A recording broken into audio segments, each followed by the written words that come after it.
Hi, students. Very good afternoon and welcome to Unacademy YouTube.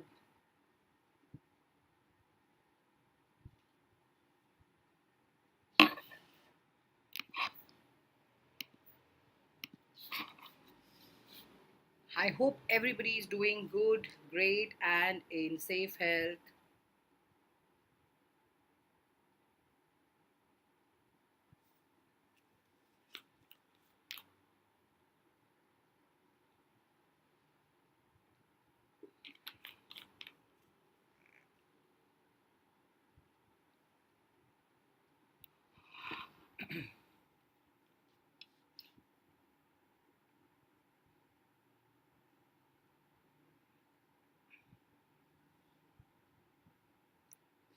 Very, very good afternoon. Last 2 days of this roller coaster year 2020, and I'm hoping that you guys have started studying, you guys have started taking things more responsibly and sensibly, handling things in the right set of mind, in the right way. Um, of course, last class, as discussed, that you guys wanted me to take the Introducing Western Sociologist, so I thought of bringing this chapter as we end the year, and we would be having two classes for this specific unit, because of course it's a pretty lengthy chapter. I want you guys to pay attention on the dates, on the uh, twists and turns which will come across in this chapter. So, to begin with, let's just wait for another few minutes till people join in.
All right, so let's just get going.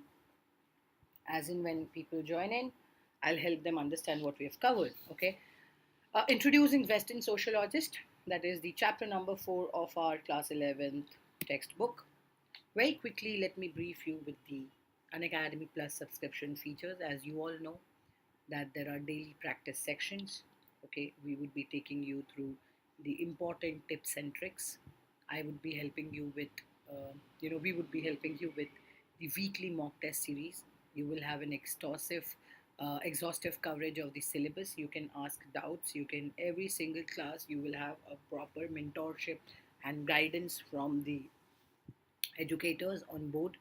Okay, uh, I think to learn from the top and best educators on board during such unprecedented times is a very, uh, you know, what do you call, fortunate thing that not everybody. Uh, Hi Naseem, hello beta, how are you? Very good afternoon. Not everybody is fortunate enough to have a roof above their head and sit at the back of their, you know, of their sofa, lay down and learn from the top educators. I think education itself is a big privilege, and not everybody is lucky to have it. So make sure that you feel fortunate and you be uh, thankful about it. What is more in it? We have live quizzes. We have the never asked out feature. We have weekly mock test series, which I told you, and there's a lot more of subjective test series which are coming soon on your platter. The 1 or 2 months year old baby of Unacademy, which is the Unacademy iconic.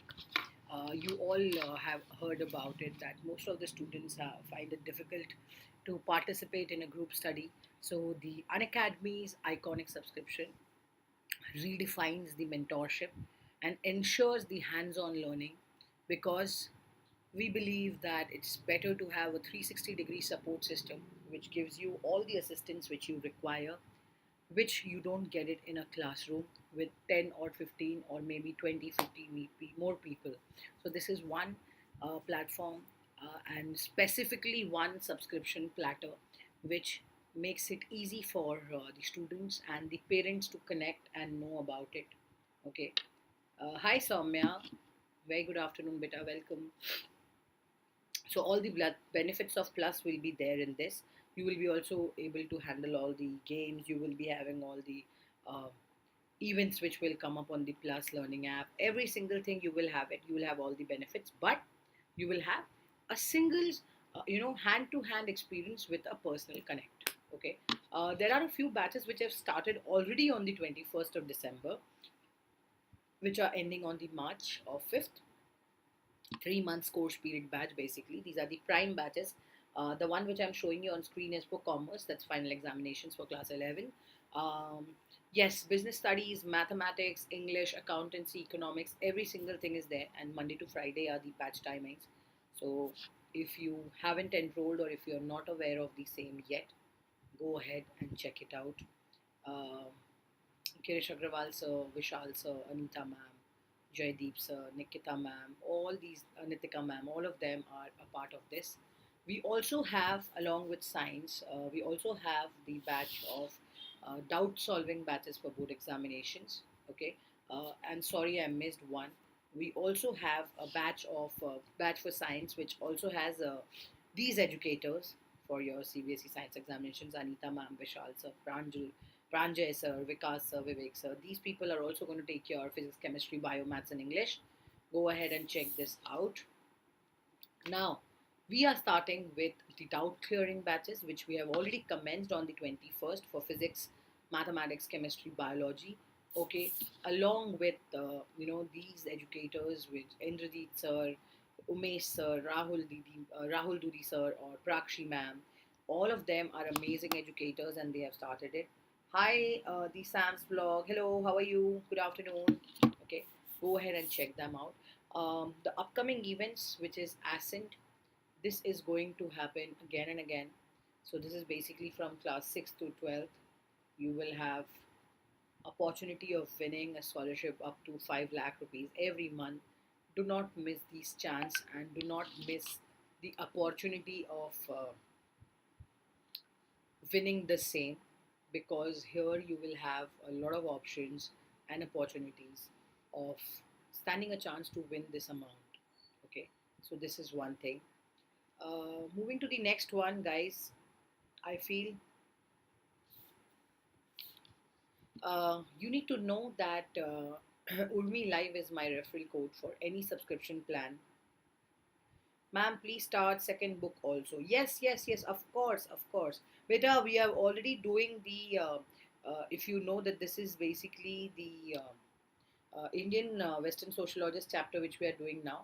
And the coming month, the classes which I have kept on YouTube are starting from social structure, social change, and social order in rural and urban society. So that is going to be our next unit, okay, which we will be focusing.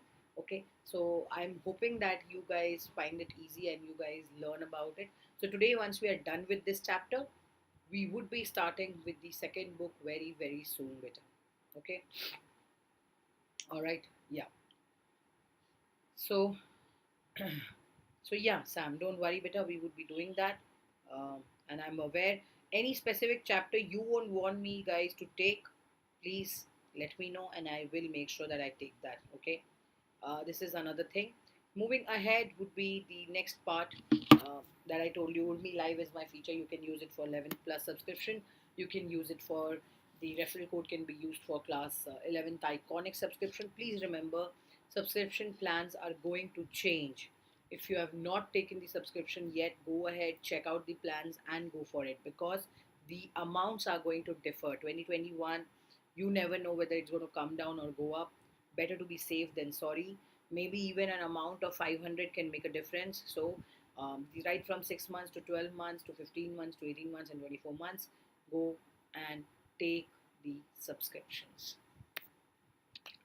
For class 12th also, the referral code remains the same. Also for class 12th, iconic. Okay.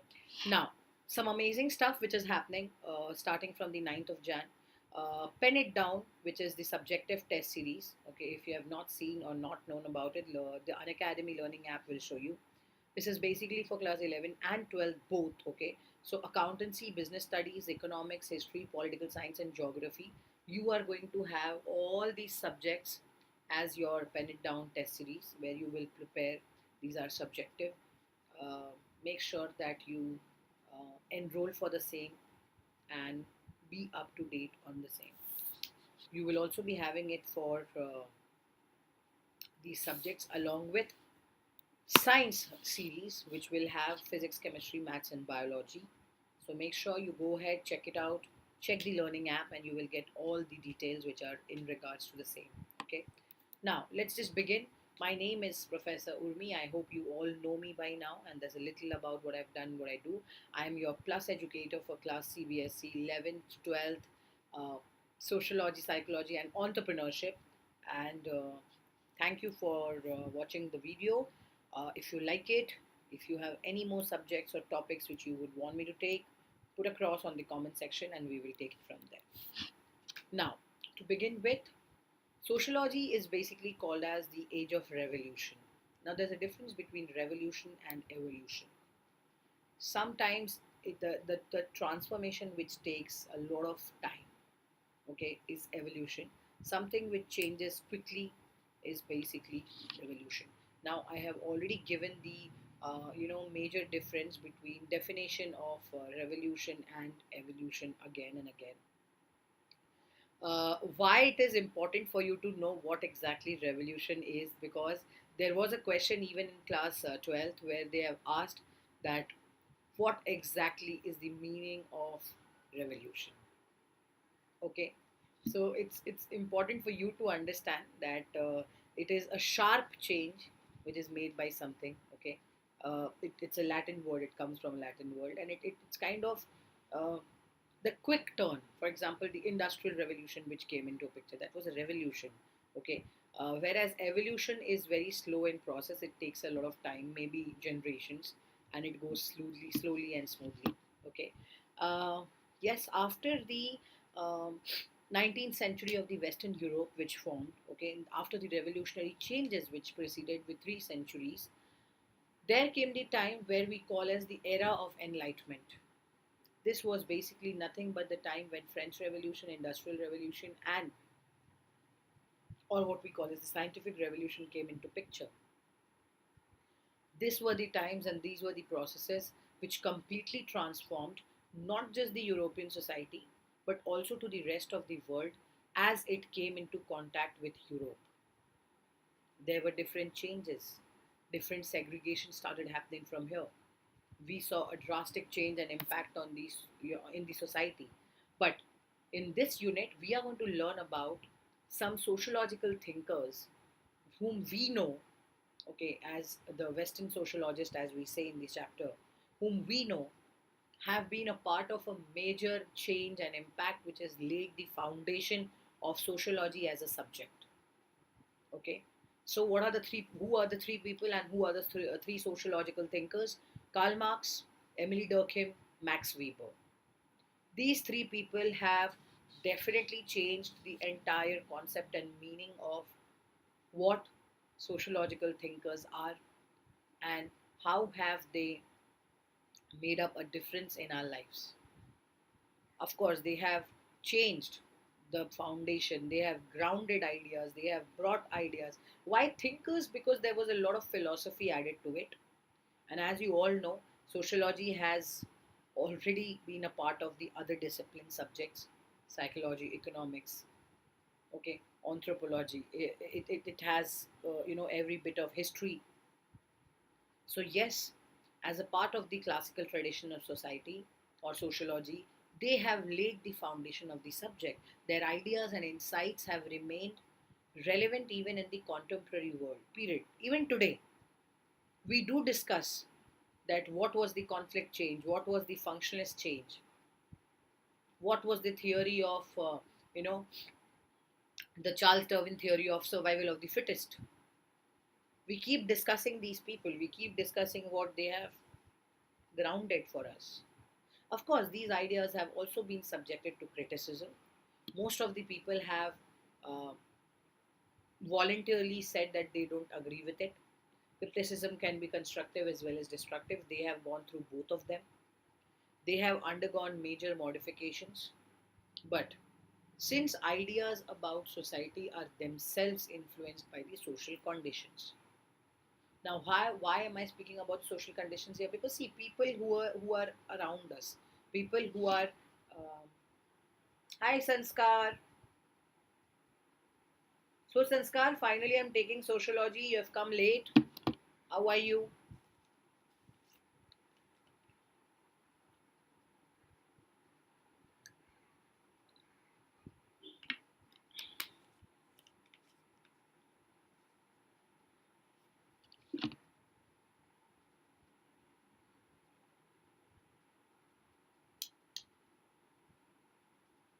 Okay, let's go ahead.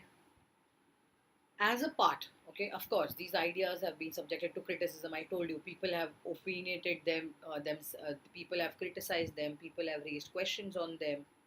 But they have also gone major modifications. Since the ideas about society are themselves influenced by social conditions, it keeps changing. Now, how?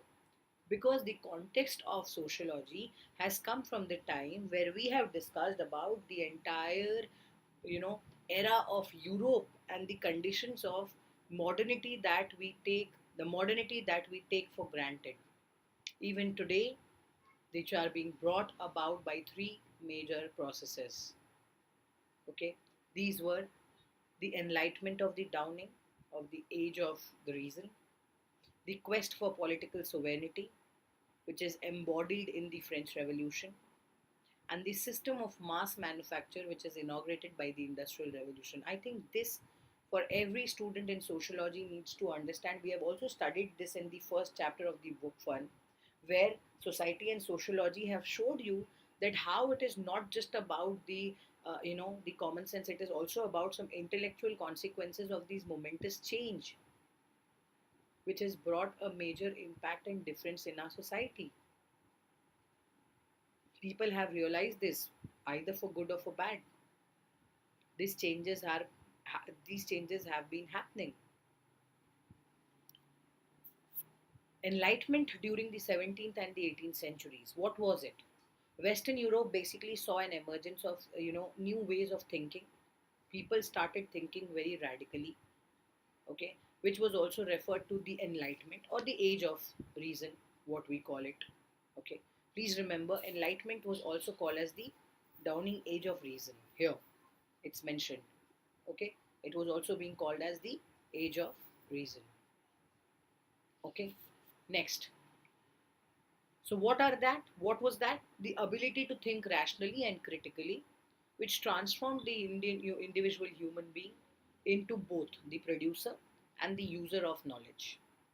So knowing subject here, on the other hand, only persons who could think and reason could be considered as full human. What were their thoughts? The person who can think, the person who can focus, the person who can adapt the situation as it comes, and the ability to think rationally and critically, both. Okay, that is what transformed the individual as into a full individual. Only he was being called as a complete human or a full human. Now those who could not remain deficient, as human beings were considered as not fully evolved human beings. So this was a case where they said that only people who were thinking in this angle, or people who were thinking in this adaptive and rational way of thinking, they projected, were the people who were a major part and parcel. And being the handiwork of humans, Society was basically amenable to rational analysis, what was happening, thus to comprehensible to the other human beings who were around you.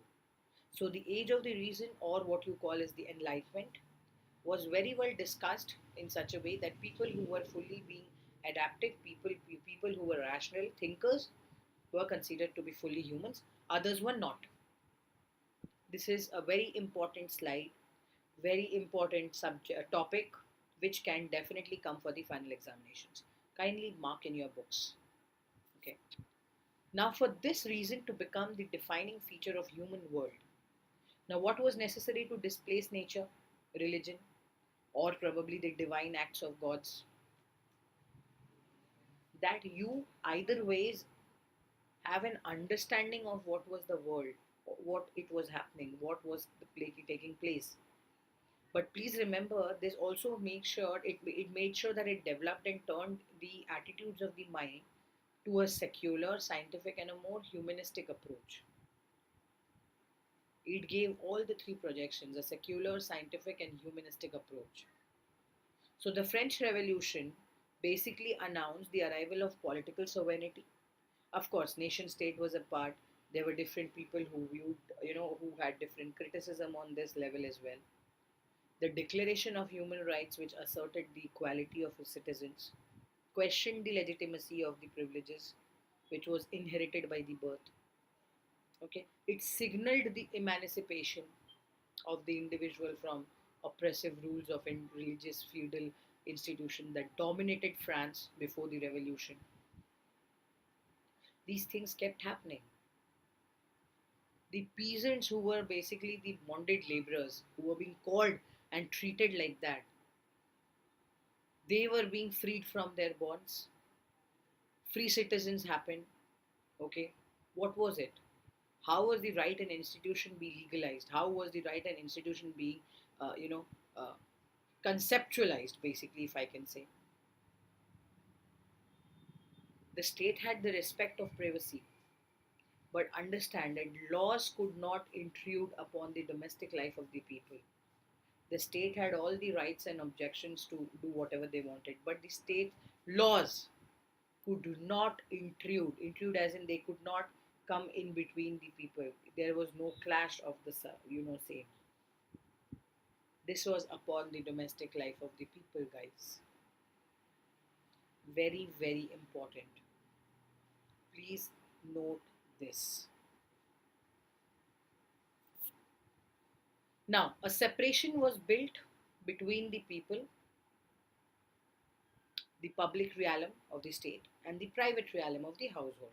Please remember, the public and private came into picture here. Now, why did this come into picture? Because here new ideas were appropriate to the public and private spheres were developed. But there was a separation which was being built in private and public both. Okay. What was being considered to be private? A family, probably your people, probably your religion, which is completely yours. Now, on the other hand, what was being considered? Okay, what were the ideals of French Revolution? The liberty, the equality, the fraternity. These were the watchwords. मतलब the torch bearers. ये मतलब the the main words, the main instruction which has to be followed by the modern state. That was liberty, equality, and fraternity. Okay, so this became the watchwords of the modern state. Okay, please remember these became the watchwords of the modern state. Now, what was the Industrial Revolution and how did it see the change? Very simple. Firstly, the entire foundation of modern industry was laid by in revolution that became that started beginning with in Britain. Okay, from there the late 18th and 19th century, which took place, which had two aspects of the same. Okay, first was the systematic application of science and technology to industrial production, particularly inventions of the same. Secondly, industrial revolution also saw and evolved new ways of organizing labor and the markets. Okay, which was on a more much more large scale than anything which was happening in the past. Now there were new machines. Okay, for example, the spinning jenny, new machines like the spinning jenny. Please remember the engine also started taking place in the same time, if you remember the previous chapters. Okay, so these goods were now produced on a very gigantic scale, on a huge scale. Now we are not in the agrarian era, now we are moving to an industrial revolution where we have seen distant markets across the world, where there was thing about trading, manufacturing, goods, services, modern large scale industry which became a worldwide phenomena. Absolutely. These changes in the production system also resulted in major changes of our social life. Okay, please remember one more time. Now I'm taking this class part 1, and same part 2 we would be taking on the 4 p.m. class today, again on YouTube. So I wanted to complete this chapter as promised to you guys, that we would be completing this chapter, and all both the parts I am going to take today itself, so we complete this entire chapter revision. Okay, probably the next time if you want me to do that again, I will do that. But please mark your schedule. 4 p.m. again we meet for the same class, part 2. Okay, these changes in the production system also resulted in a major change of our social life. See, industrial revolution, French revolution, these things definitely brought a major change. The factories were set up, modern industry came into picture. They started dominating over the rural people, places or people. Of course, urban over rural, you all know. Cities and towns became dominant forms of human settlement. I'm sure you have read it in the book of social change in urban and rural society, towns, cities, villages. You have seen, right, how people have migrated because they do not have opportunities. They have settled down in urban sectors, but just to to get more opportunities, etc. So these things you have to remember, which are very, very, very important.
Let me just check if you have any comments.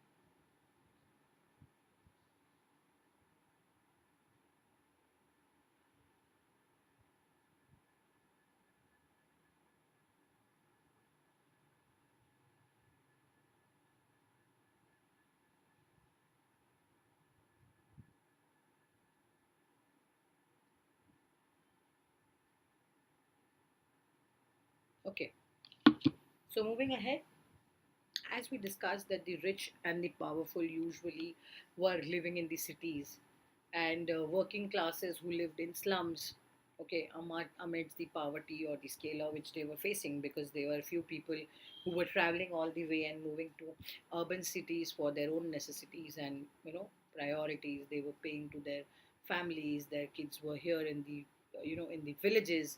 It was very difficult for them altogether, because modern forms of governance here, with the state which was assuming the control of health, the sanitation, crime control, general development, all of them created a very different kind of knowledge altogether.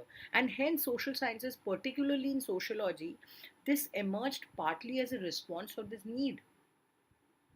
People started having different kind of assumptions, different kind of tenures to settle these things.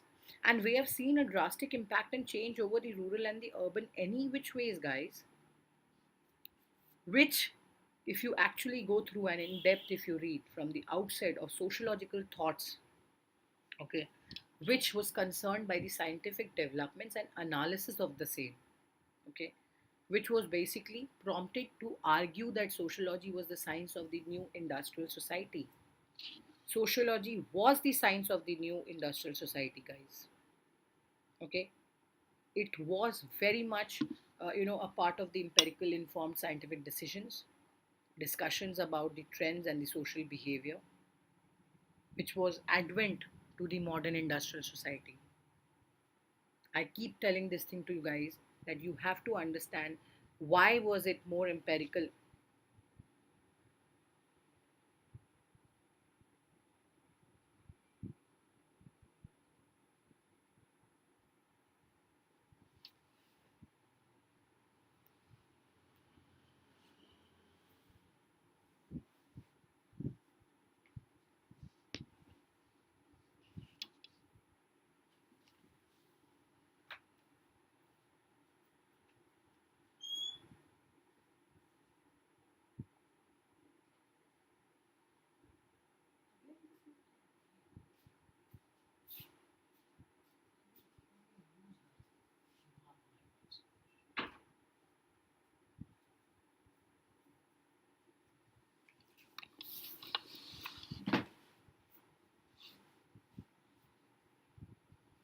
And then it was possible with the advent modern industrial society. It started gathering a lot of information, or the scientific information which I was telling you, which generated from the state to monitor, to maintain the health, okay, of its social body when it came to basis of reflection of society. We all know that without the kind of thoughts we wouldn't have seen this change, even if it's a scientific behavior. We have definitely come across a modern industrial society which has changed, which has seen different changes, which have had different impacts, etc.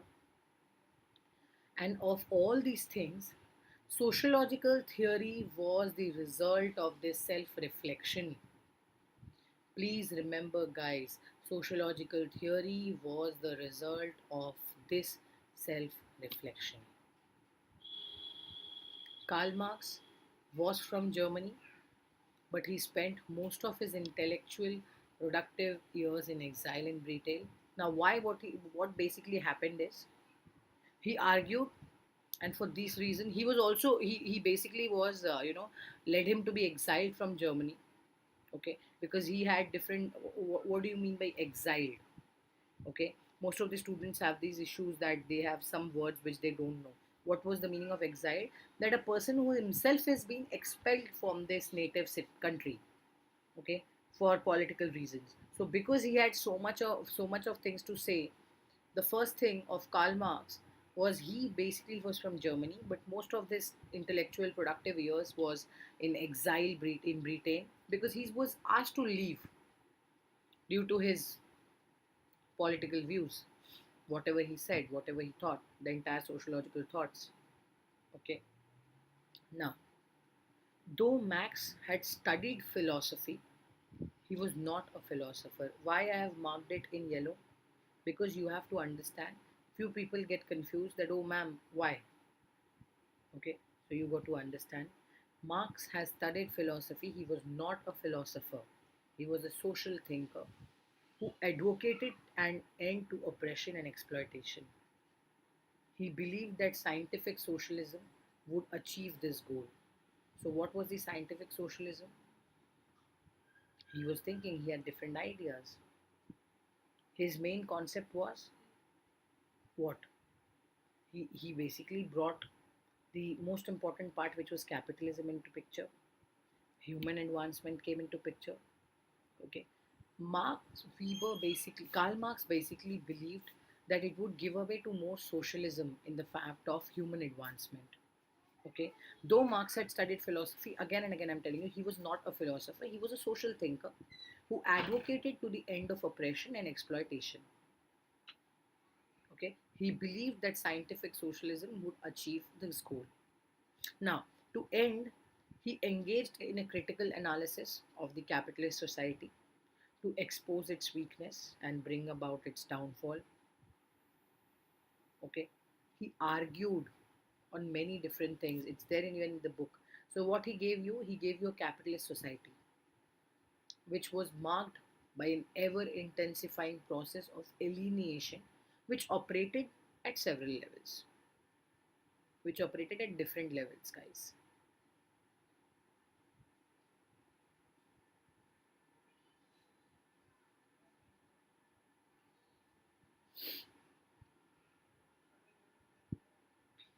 Any questions till you uh, find any doubtful questions still here, please feel free to ask me before we move ahead, guys.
Hi, Abu, how are you? Good afternoon. I hope you are in good health.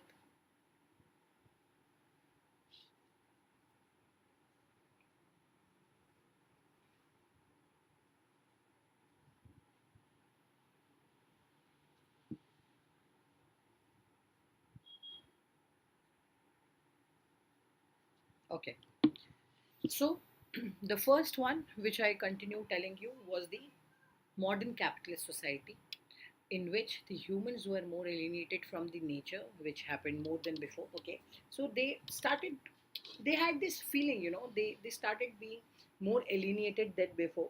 Earlier it was not the case. Secondly, humans were alienated for each other, as capitalism as individualizes, previously collective forms of social organization, and also as the relationships get more and more market mediated, okay, or you call it oriented.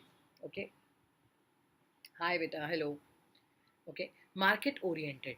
Okay, and last, thirdly, basically, the large mass of working people who are alienated from the fruits of its labor, that they are doing something and they are benefiting from it. So fruits of the labor, because workers do not own the products, they basically produce. Okay, so the workers had no control in the work itself.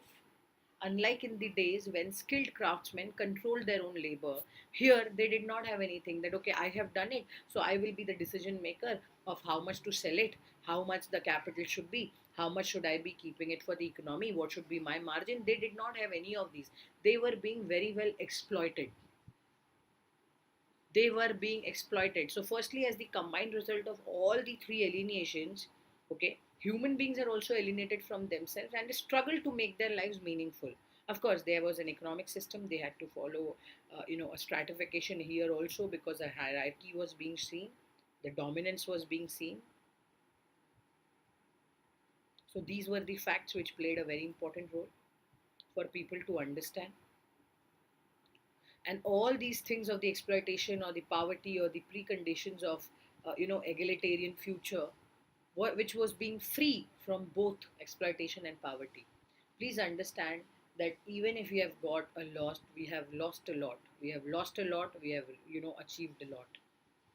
I think the entire explosive or, exploitive or, sorry, oppressive system played a very major role. So yes, definitely this was a major part and parcel. However, you need to understand why. Because here, even though it was an exploitive and oppressive system, Marx believed that capitalism was nevertheless a necessity and progressive stage of human history. Okay, please remember this. So, what was that? Capitalist society would be transformed by with its victim, the working class, who would unite to collectively bring about a revolution to overthrow it, establish a free, equal, socialist society. And not just this, in order to understand the working of capitalism, Marx undertook an elaborate study of its political, social, especially its economic aspects, Peter. Okay, so I want you guys to understand. Please make sure that you write these things in points, because even in the exams, when they ask you, no, writing these things in point will always benefit you. It will always help you. Okay, so make sure that you write it in, in points, which is collaborated and written in the best way. Okay. Next is the conception which Marx had, Karl Marx. His concept here, or what he was thinking, was actually of the economy which was based on the notion of production. Okay. The entire concept stood on production. Okay. So what was the notion of a mode of production here, which stood for a broad system of production, which was associated with an epoch or historical period? Primitive communalism, slavery, feudalism, capitalism, these were all the modes of production, bitter. These were all the modes of production. Now you have to mark it, because they might just ask you what are the four modes of production which Karl Marx saw or conceptualized. You have to mark them. So please remember, at this general level here, the mode of production defines an entire way of life, bitter, which is a characteristic of an era. So yes, at a more specific level, we can think of the mode of production, which is being something like a building, or in the sense that consists of a foundation or a base, okay, and a superstructure or something which is erected on the top of this base. So the base or the economic base here, primarily, economic includes the productive forces or production relations. Okay, so Karl Marx's conception about production took a place in, various way, which was being split part wise by part.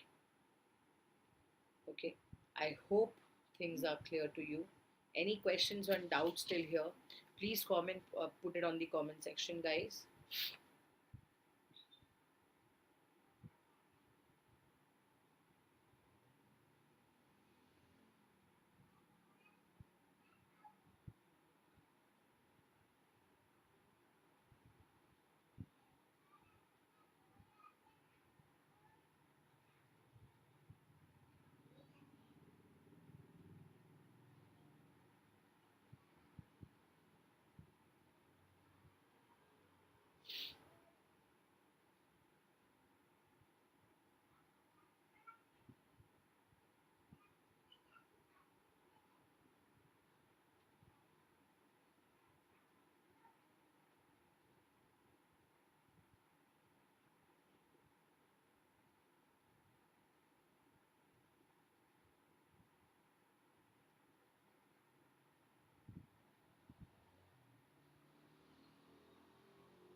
Okay.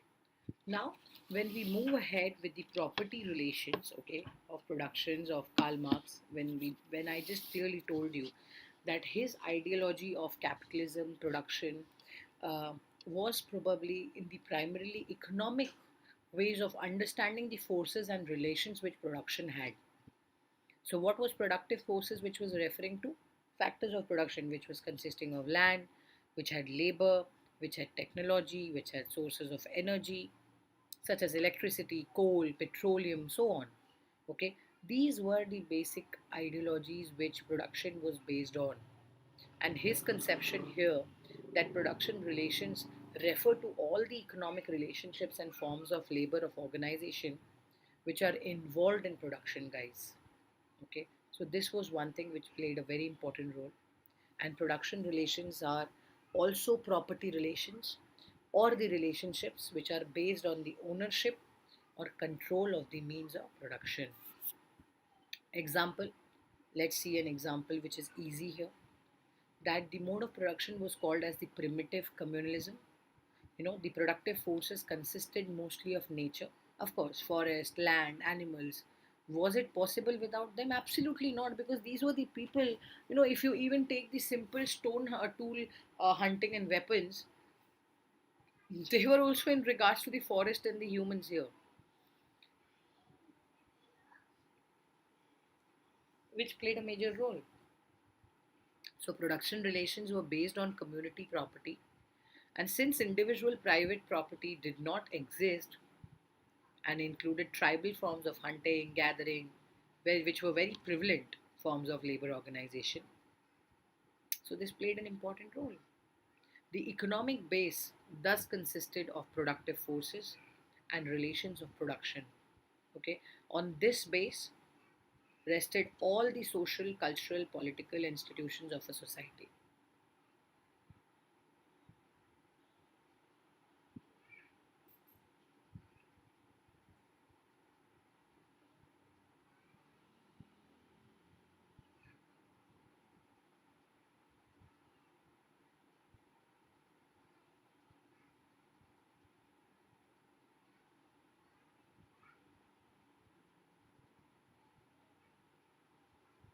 What suddenly I was trying to say is that economic base which we are talking about. See, guys, please remember Karl Marx had a lot to do with the forms of labor.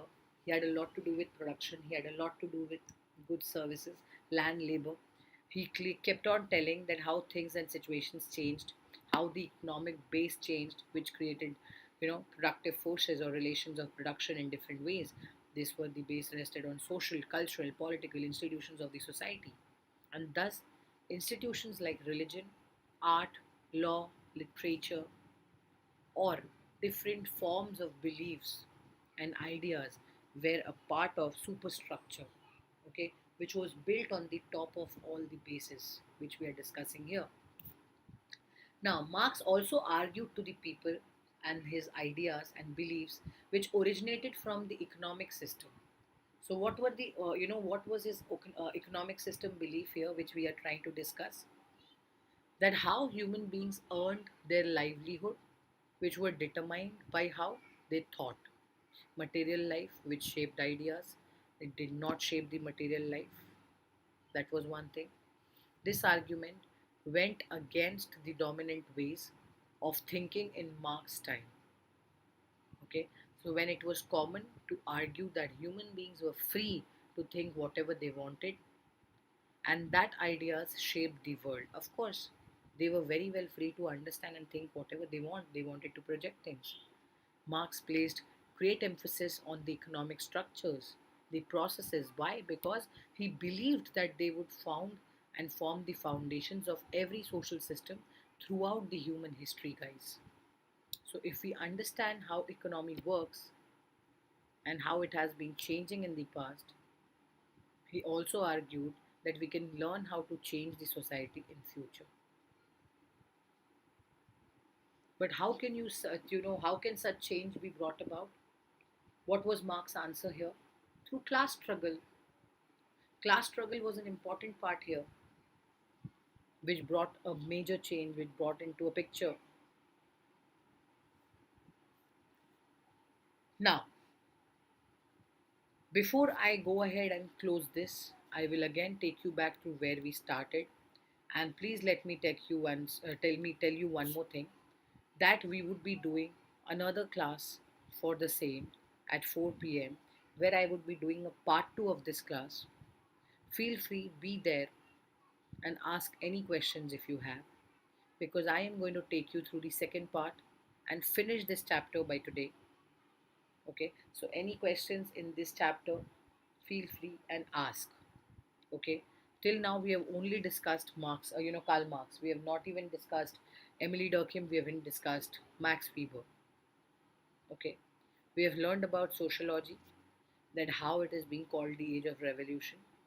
We have studied in this class that we are studying about three sociological thinkers: Marx, Emily Durkheim, and Max Weber. Okay, so amongst all the three of them, we have only discussed Karl Marx. We would be discussing Emily Durkheim and Max Weber in the next class. That's for 4 p.m. Okay, we have discussed how these people, out of all the sociological thinkers, they have faced a lot of criticism in whatever they have thought, developed, and subjectified. We have studied the context of sociology, that how the momentous changes of the age of reason, or what we call as the age of enlightenment, came into picture, came into limelight. Okay, which moves ahead, that during the late 17th or the 18th century, how the Europe has seen an emergence of new ways of thinking, which has not remained deficient, which are very different, which has a rational analysis to it.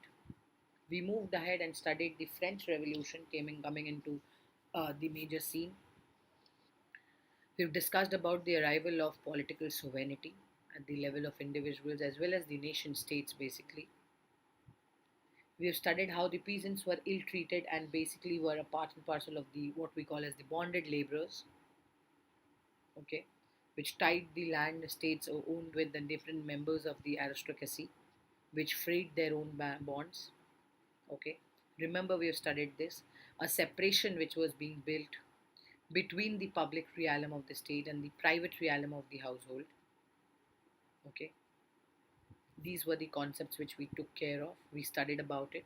We studied about what was public, what was private. We studied how personal things were more about family, your relationships, your people, your own people, whereas schooling was considered to be more public. Why? Because you were participating. It was more of the social institutions which we discussed. The same thing like we discussed in the entire chapter of the social institutions. I think chapter number 3. Okay, just before this one, we discussed all of it. Okay, however, nation state also redefined the sovereignty entity, which had a centralized government, and from where the French Revolution came into picture, which had three main watchwords: liberty, equality, and fraternity, which became the torchbearers of sociological thinking in different ways. We studied about the Industrial Revolution. We studied what were the changes which brought the production system and resulted in the major changes of social life. I'm taking you through the entire class what we have just done now, and 4 p.m. we meet to complete this chapter. We studied about the modern industry, which enabled the urban to dominate over the rural ones. The cities, the towns, which became dominant forms of human settlement. Okay, the housings. We studied about the sociological thought. We studied about the science of the new industrial society. Okay, we studied about the empirically informed scientific discussion about the trends of the same, the information which was being generated. Okay, so here sociological theory which reflected the self-reflection, and what was Karl Marx theory of production, first, second, third, how he brought the concept of capitalism along with production, land, labor, and all these things which came into a drill together, and the alienations which came forward, along with human history, with having the capacity of exploitation and poverty along with each other. Okay, so all these things we have discussed in today's class. I'm going to take it forward from here and explain you the rest of the things in the next class at 4 p.m. If you have any questions, feel free and ask me. And if there is any chapter you would want me to take it again for you, or please put it on the comment section and I will take care.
Alright, so I'll see you exactly at 4 p.m.